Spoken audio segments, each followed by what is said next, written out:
एक गांव में एक आदमी रहता था जो कि बहुत बूढ़ा हो चुका था, जिसके वजह से उसको कम दिखाई देता था और बहुत ही कमज़ोर हो गया था।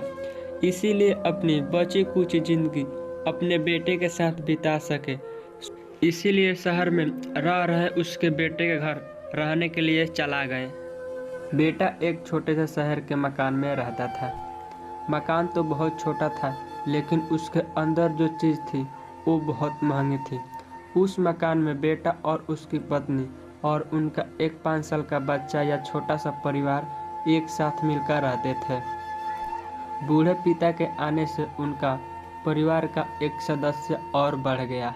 यह परिवार रोज सुबह शाम डेटिंग टेबल पर एक साथ खाना खाया करते थे। बूढ़ा पिता अपनी कमजोरी के चलते हमेशा खाने की चीज़ नीचे गिरा देते थे और कई बार तो कांच के बर्तन भी टूट जाया करते थे।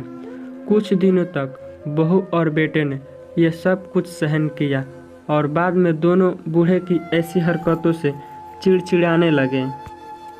एक दिन ने बेटे ने कहा कि ऐसा कब तक चलेगा, हमें भी कुछ करना पड़ेगा।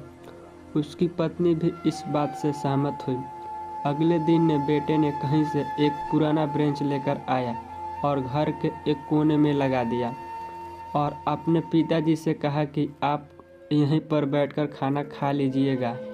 उन्होंने एक लड़की का बर्तन भी बनवाया जिसमें वो अपने बूढ़े बाप को खाना देने लगे।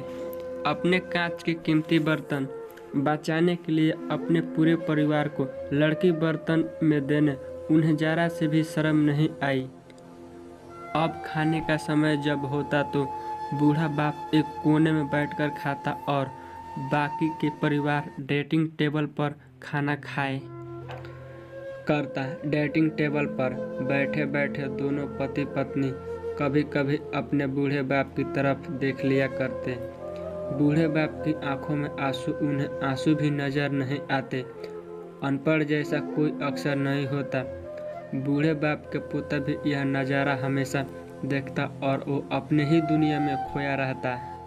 एक दिन जब पति पत्नी डाइनिंग टेबल पर बैठकर खाना खा रहे थे, तब उनका बच्चा जमीन पर बैठकर कुछ कर रहा था।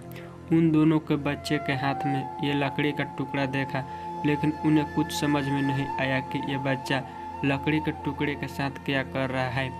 जब बच्चे के पिता ने उसे पूछा कि बेटा आओ खाना खा लो, तुम नीचे बैठकर क्या कर रहे हो, तब बच्चे ने भोलेपन से कहा, अरे मम्मी पापा, मैं आप दोनों के लिए लकड़ी का बर्तन बना रहा हूँ ताकि आप लोग जब बूढ़े हो जाओगे तो मैं आप लोग को इसमें खाना दे सकूँ। अपने नादान बेटा के द्वारा दी गई सहजे बातें दोनों के दिल में तीर की तरह उतर गया। दोनों एक दूसरे का चेहरा निहारने लगे।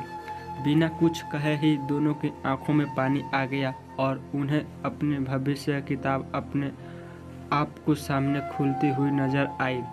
उन्हें समझने में ज़्यादा देर नहीं लगी कि अब उन्हें आगे क्या करना पड़ेगा। अगले दिन कमरे के कोने से वो पुराना बेंच हट गया और अब बूढ़े पिता और बाकी का परिवार एक साथ मिलकर फिर से खाना खाने लगे। कमजोरी की वजह से वो हो रही गलतियाँ अब किसी को भी नहीं चिढ़ती थी।